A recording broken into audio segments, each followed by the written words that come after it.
You're not going to know that keeping what's a through price. I'm pretty such a nice.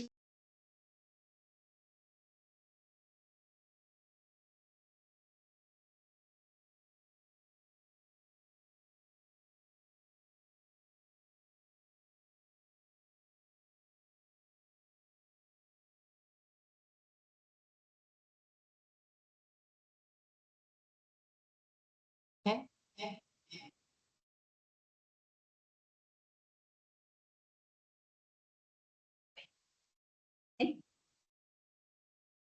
Good morning, everyone. Welcome to Attacq's pre-close. We're at the end of the year, but we're still very much at the beginning of our financial year. Reflecting back to this year, the calendar year that we've had, certainly a year that a lot has happened. I think sometimes people say we're really tired. Coming to this part of the year, reminding everyone that we've had elections this year with a great outcome. We've had no load shedding for this year. We've had our second drop in interest rate. So I definitely think we're ending off the year with a lot more certainty than what we started this year, as the year started off with quite a lot of uncertainty starting off this year in South Africa. I'm joined here by my ExCo team, and as we all know in Attacq, it's absolutely a team effort. So each and every one of my team members will provide an update in their departments. I've also asked Lotus Toy to join this morning to talk about our operational sustainability, and also Janine, our social executive, to talk about our community events, and all of that makes up the objective of delivering our sustainable growth in Attacq. Ladies, if you can maybe help me. This clicker is not working. Okay. If we go to our first component of our objectives, our long-term growth. Right. What we've concluded under the last 3 months of our financial year is Raj and his team concluded a DMTN program of 760 million. We were quite encouraged with the amount of bids we received on the day, and Raj will take you through the detail. We've also restructured the PwC loan. That was also not restructured when we did the GPF transaction, so we did this year. And again, Raj will go through the detail of the loan restructure. We're proud owners of 4.3% of shareholding in our Lango shares, and well done to Pete and to the team for concluding the transaction. And then our projected ICR will exceed 2.5 times, and then our gearing will remain below 30%. And I think the reason for the call, always for this time of the year, the question is, are we on track with our guidance? And yes, we are on track to achieve our financial year 25 DIPS guidance of between 70 to 20% growth. On our people side, we had our AGM a few weeks ago. And once again, thank you to all our stakeholders and our shareholders for supporting all of our AGM votes, including our remuneration votes, and everything has been passed at our AGM. Go to the next. On operational excellence, and this is where Lotus provide a lot of detail, especially in the operational sustainability component. On our infrastructure, as we've been talking quite a lot about it, we've got our water connection, which has taken close to 4 to 5 years to conclude our water pipeline and a connection, which essentially opens up Waterfall Junction. Waterfall Junction is a great component from a growth point of view for us, where it's about 600,000 square meters of development bulk. This phase 1 is about 180,000 square meters. We still need to obtain a Section 82. David will talk about it, but really, we're really encouraged with the collaboration that our team, Council, Rand Water, Johannesburg Water could achieve to get this connection through. On operational sustainability, and really this is the part where we're very passionate about the work that we have done. And Lawrence will talk to the, to this smart sustainability hub. Oh no, maybe Brenda, just go one slide back. There we go. Sorry, no, there we go. Sorry about this. We've got someone controlling this. Yeah, there we go. Try again. Another one. There we go. Thank you so much. On our client focus, our occupancy rate is 92%, collection rate 98.7%. Mike will go into the detail on our reversions, our rental, our lease expiry profile, what the team is doing there. Retail growth 3.6%. This is our annual trading density growth for the year.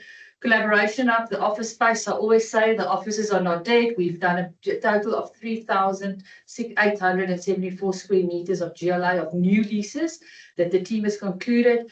And in Attacq, we're not about awards, but we're really proud about the awards that our team, especially the development team, I'm really struggling to join here. with our SAPOA and our property awards. Brenda, you can click on the last side. And then on our environmental, we're currently busy with 5 PV systems. Lawrence will go into the detail. On our community, Janine will take us through some of our great community events that we're currently busy with. But I think very notably, again, we've achieved the level 1 BE scorecard, and we are very proud of achieving our level 1 scorecard. If I look at our achievements over the last 3 months, it's really a testament to our commitment to our communities, to our staff, and also the progress that we are seeing in Attacq. Our journey is driven off a vision to create long-term sustainability in all of the aspects of our business and creating impact and lasting impact in all of our communities, for our shareholders, for our staff, and also the communities we operate in. And I'm going to hand over to Michael, but before I hand over to Michael, we just want to say to our entire stakeholder community, thank you so much for the support during this calendar year. Thank you for the advice. Thank you for the commitment. Thank you to the support, to our board members, to all of the stakeholders. And we look forward to greeting everyone in 2025 and making sure that we continue delivering to our objectives and executing on our strategy. So Mike, over to you. Thank you very much, Jackie. Good morning, everyone. I'm going to take us through just some operational highlights over the last 4 months. If we turn to the next slide, Brenda. So first of all, our occupancy number at 92%, that's down from the number we posted in June of this year. If you look to the chart on the right of that, you'll see that the navy blue line, which represents logistics hubs, is down at 86%. The reason for that is the 3 media units we brought online, of which 1 was let at completion, the other 2 still vacant, and then Dis-Chem vacating at the end of the lease in August. So that mainly the reason that our occupancy number is down in the short period. But very encouragingly, if you look at the dark green line, the collaboration hubs continue to edge up. Our strategy of multi-tenanting single-tenant buildings, when they do go vacant, still in process. And very grateful that that number is close to 88% currently with the number of deals in the pipeline. If we look at our renewals and new deals, these are just on the expiries for the last 3 months. I want to highlight just the 3 numbers. So first of all, on the new deal reversions, you'll see 2 big numbers there, 31% and the 17.5% for collaboration hubs. Just some context. On retail, those are 5 new deals. They do include deals where we've cut up boxes like Edgars and reduced our exposure to Edgars, replacing them with something like a at-home living space. And of course, that new incremental rental on a smaller space has led to that increase on new deals.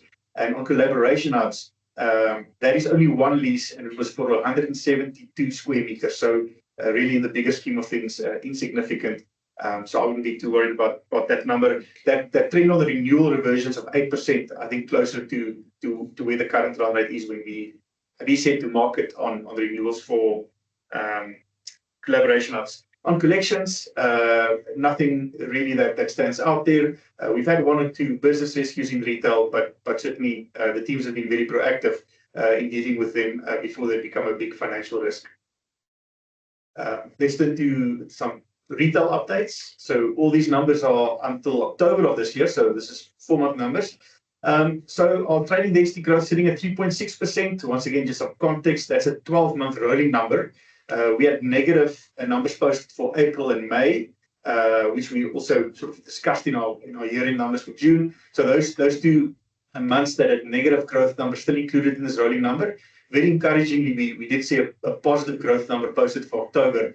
And taking you through some of the work that teams have done, we are really, really excited about trade for December, specifically at Mall of Africa, maybe just touching on a couple of events there.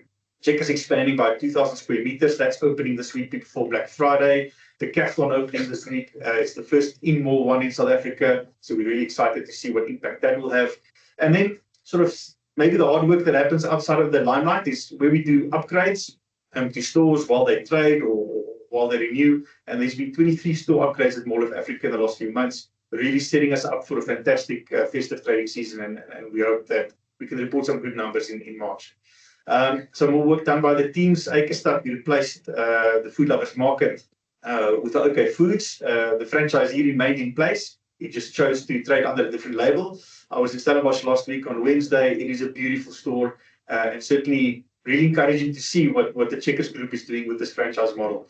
And then, as I mentioned earlier, on those new deals we've done, so we've reduced our exposure to Edgars and Garden Mall, and a beautiful Adam living space is opened there.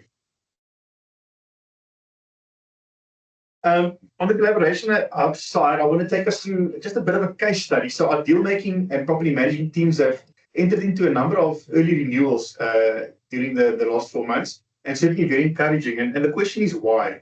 Now, if you discuss this with some of our clients and maybe the reason they are happy to enter into these early discussions, we really feel that our precinct strategy is coming through here. The discussions with these clients are not about, do you like to stay in that building, but do you enjoy being in our precinct, in our node, whether that be Linwood Bridge node, it could be the Waterford City node.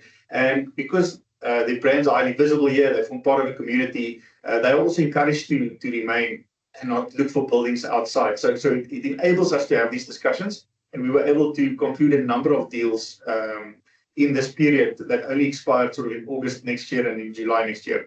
What does that do for us? It extends our WALE. It allows us to not wait until expiry before we do these renewals, and certainly very supportive from a financial and also a tenant retention perspective. Maybe just lastly, on the focus areas, I just want to highlight there are still a couple of risks that our teams deal with. Of course, Waterfall Circle, there's 2 blue chip tenants in there currently in DP World and Bayer, but that building continues to be a multi-let prospect for us. Still some vacancy we need to fill there. The Novartis lease is coming up in May this year. They will not renew in the entire building there, so we do know that there's a potential vacancy coming up. So our deal teams are already actively marketing that. And we've still got to conclude leases on 2 of the spec mini units. Thank you, Rena. David? Oh, sorry, Lawrence, sorry. Morning, everyone. I'll provide a quick overview of our environmental and operational sustainability initiatives and the positive impact we're creating through that. I think something we're really proud of is our utility hub that we've now fully developed. It's really changed the way we record, analyze, and interpret our data. So we see it as an enabler from a data efficiency and integrity perspective. And that ultimately helps us measure the impact, helps us set objectives, and also measuring progress against those objectives. From a water perspective, we're still actively focused on demand management, making sure we don't have behind the bulb meter leaks, which is in our control. And secondly, we have various resilience projects undergo where that involves mainly backup water. And to David's topic later on, all new builds to also be fitted with backup storage in the event of council interruptions. From the renewable energy side of things, we have got 5 plants that we're looking to implement. We have made great progress on corporate campus, which is set for completion early next year. Garden Mall will commence firstly next year. And then once we have achieved practical completion on Ingress Building 3, we will roll out those 3 plants as well. That will help us achieve our projected energy mix increase from 6.8 to 9.3% at a portfolio level. Our PPA, or our power purchase agreement, has made great progress in that our independent power producer has broken ground on site.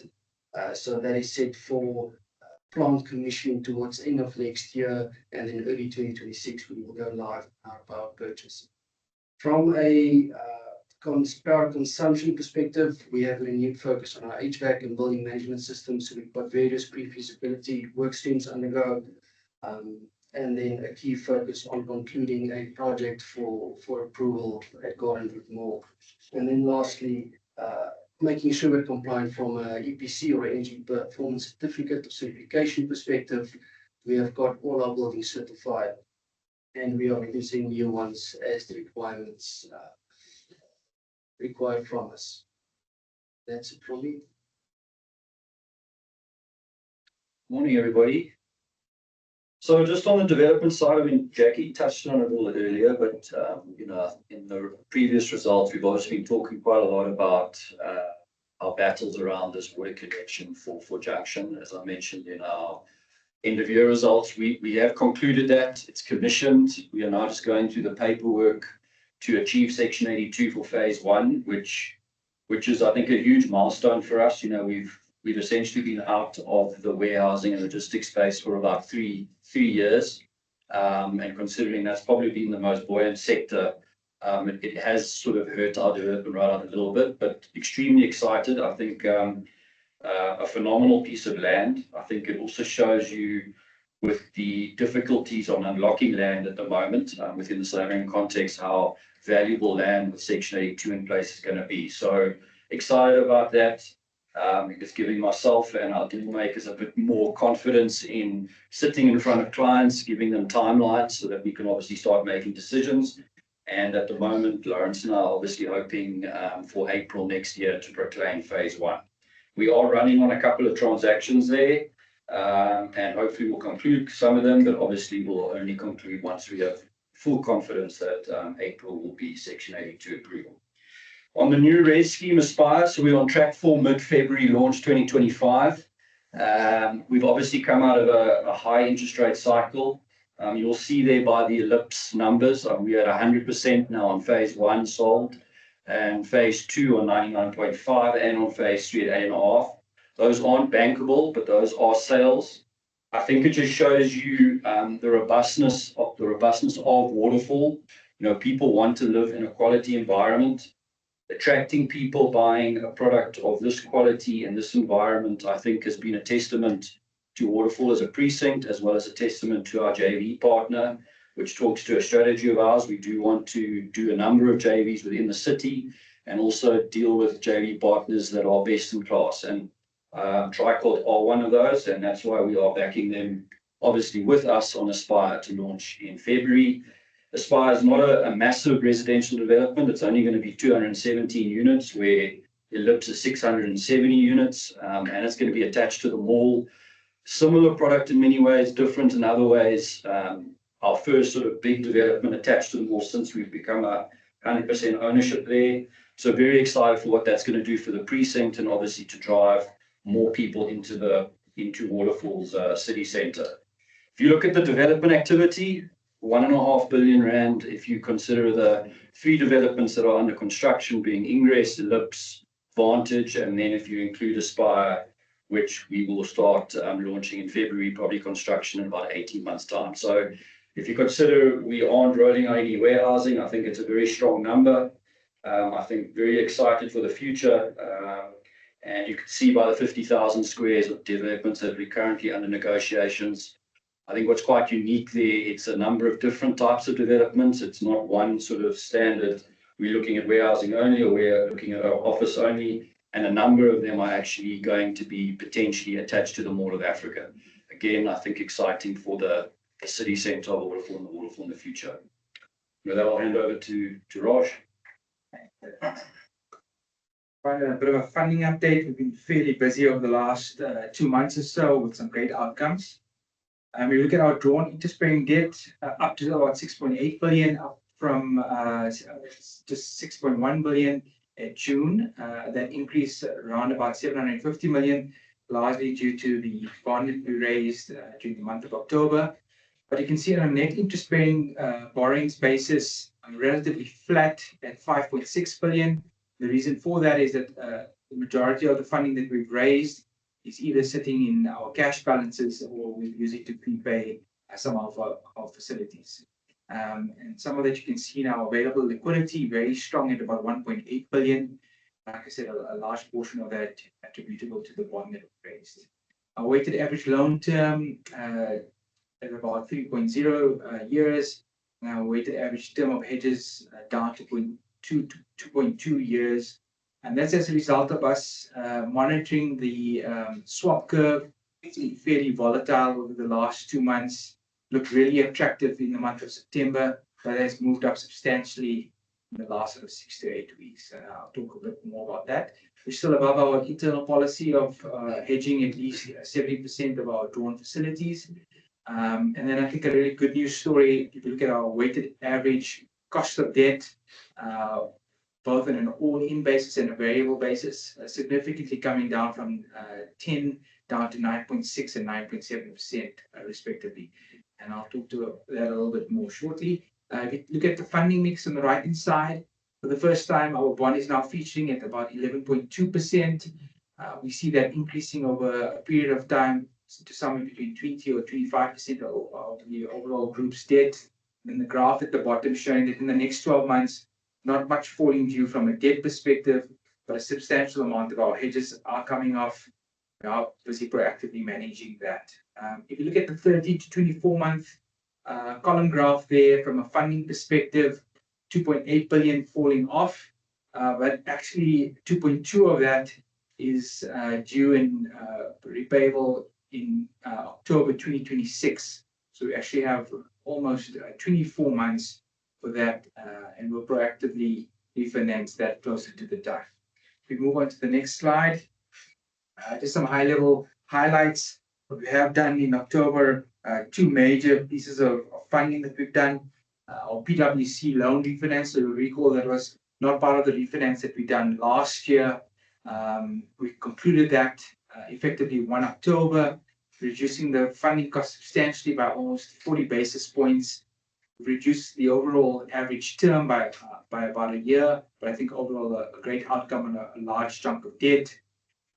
If you look at on the right hand side, our inaugural bond issuance, which was concluded in the month of October, I think a great first issuance for us, 760 million raised between 3 and 5 year money. We had very good support by the investor market. We were just shy of 5.3 times oversubscribed. And I think from a funding cost perspective, I think we did relatively well, both 3 and 5 year coming in below our guidance at 129 basis points and 141 basis points respectively. I think about our 4 RCFs, just shy of $1 billion that's due by the end of June next year. We'll have that all refinanced before June 2025. And then from a hedging perspective, I think we were fortunate from a timing perspective. We added 920 million worth of hedges in the month of September when the swap curve looked really attractive. So that came in at the weighted average hedge rate of 7.16%. The current 3 year hedge rate is 7.46. So you can see it's moved up by 30 basis points in the last sort of 6 to 8 weeks. So we're monitoring the curve closely. We will be adding more hedges during the month of December. And hopefully we'll be able to do something a bit more attractive than the current rates. The graph on the right bottom side, I think, tells a really good story. So if you look at our weighted average margin, that's down to 1.59% at the end of October. That's 13 basis points lower than June 2024. But if you look at this in comparison to June last year, we're down 36 basis points. So I think we're really pleased with what we've managed to achieve from a funding cost perspective. And I think over a period of time, we'll be able to reduce the 1.59% even further. Hand over now to Janine. Thank you, Raj.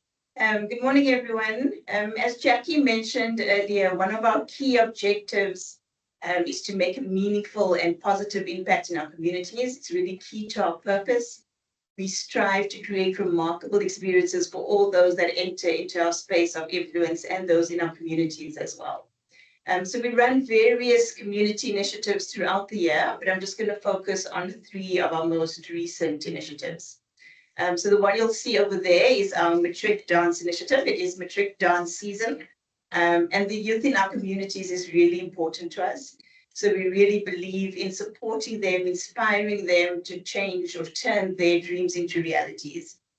So part of that was partnering with a school called Colfontaine High School. It's a school that, due to financial constraints, they were never able to have a matric dance previously. Their principal, however, set quite a high academic target for them to reach in their prelims. So based on the students' desire to have this matric dance, they really put in the effort, really studied hard, and they achieved or overachieved the target actually. And this inspired Attacq to partner with them and to sponsor their very first matric dance. So a very motivational and inspiring matric dance took place, and post that, the class of 2023 managed to increase their matric pass rate from 55% previously to 89%, which I think is a phenomenal outcome. And just really surprising and, again, inspirational to see how something so small like matric dance that we often take for granted can actually make such an impact. So the school went from the worst performing school in the area to the best performing school in the area last year. So based on that, we decided to support them again this year. So we hosted our second matric dance with Colfontaine, and we are now waiting in anticipation to see their results. But we have set, or the principal has set, a very high target of achieving a 100% pass rate for this year. So we look forward to seeing that outcome. And what's also really nice to see is that this has now been rolled out throughout our regions as well. So all of our various hubs have also taken place in the matric dance. So we had Moirafi Mall, Garden Route Mall and Linwood that hosted their matric dances, and Akerstad and Moirafi is taking place in the next 2 weeks.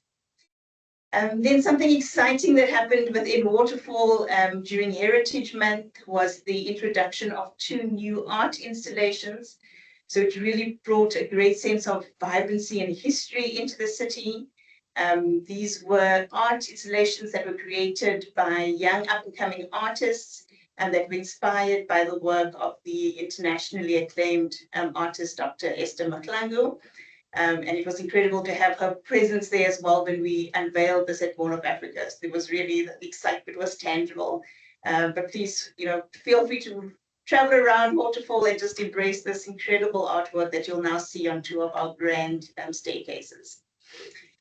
So part of the local artists that also created the staircases was, yes, to bring some vibrancy and heritage into the area, but also to showcase their talent. So that is also part of our commitment to developing businesses within our communities. Linked to that, to another example is our current program, which is our Green Seeds program, where we are supporting businesses within the green economy that can really meet our sustainable goals. So we ran a Dragon's Den type of a program where the businesses presented their business cases. 3 businesses were shortlisted, and we're looking forward to the finals that's taking place next week. The winning business will receive a lot of access to funding, networking, and also an opportunity to pilot the solutions and products that they have. So really great work that we're doing within our community space, and we have no doubt that we'll continue to make great impact going forward. I think you see on the first slide, we've also introduced additional community hours for our employees as well. So based on that, we really are able to do more work and create more impact in our communities. Yeah. Thank you very much, and thank you to my fellow colleagues for presenting. And this photo just illustrates what Janina's spoken about. This is one of our staircases in front of Novartis that the Eastern Umhlanga students have painted. So thank you very much for your time, for attending our pre-close. I will open up the floor to any questions. Questions in the chat box. If there's any questions that someone wants to direct directly to us, you're always welcome to reach out to us directly via Brenda or myself or Raj. Yes, is there nothing in the chat box? Okay. Give hands raised. Right, then if there's no questions, thank you very much for your time. I hope you have a wonderful festive season with your family, and we are looking forward to an energetic 2025. And thank you so much for your time. Thank you, team. One question, Katie. Oh, there's one question. Wait. Good morning. Could you please provide the yield information for Attacq development activity? The yield information for our Attacq development activity. David, do you want to answer that? Yeah, we can. So obviously varies on the type of asset class. On the rare stuff, we look at a hurdle of about 20%. So on Aspire, we're at about 22%. Obviously, that does move around depending on the mix of units. So obviously, the bigger the units, the less cost you put in.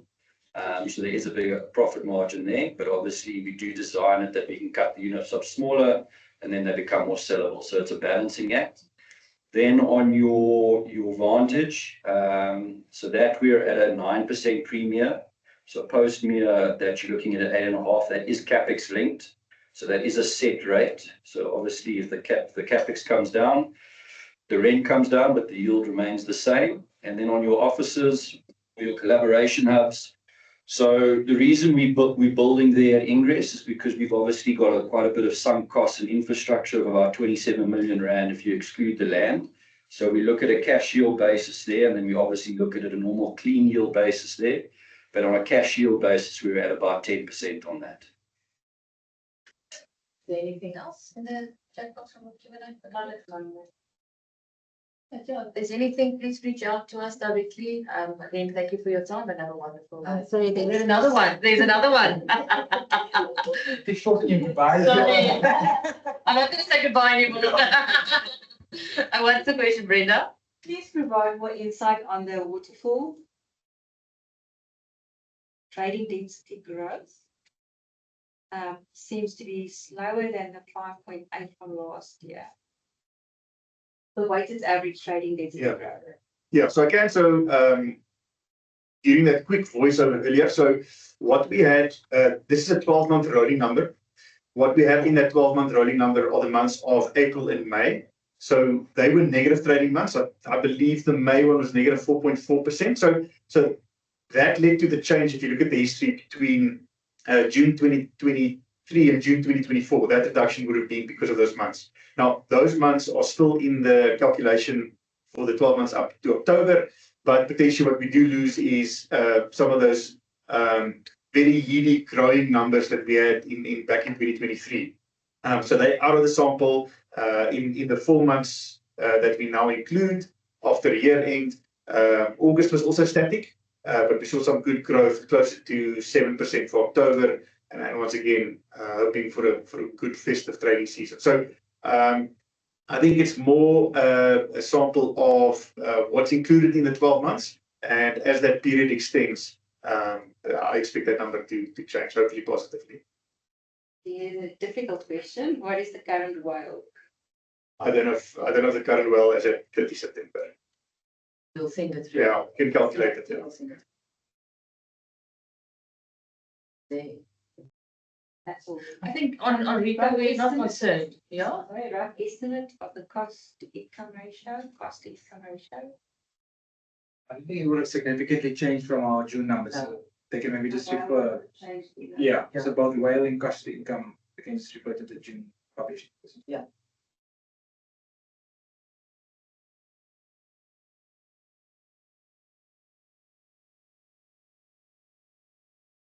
Close the meeting. Close, Brenda. I'm looking at Brenda to close. Third time lucky. Yeah, thank you very much. I'm going to keep it so that it looks. Thank you very much. Bye. Bye.